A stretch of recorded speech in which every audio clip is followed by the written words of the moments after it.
Better wear your coat and bring that umbrella. Because today, there's a 100% chance of rain. Shall we begin the party? An orphan, raised by a poor family, Rain had zip of a future to look forward to. That's why he joined Adinia's army. It was a perfect fit. Rain's strategic genius and battlefield badassery made him a household name. But all that fame and glory wasn't enough. Rain still hungered for more. And that hunger became obsession.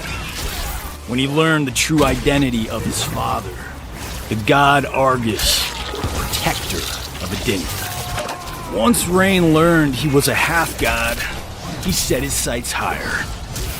Now, he's out to take his rightful place in Adenia's pantheon. If he has to, he'll take it by force.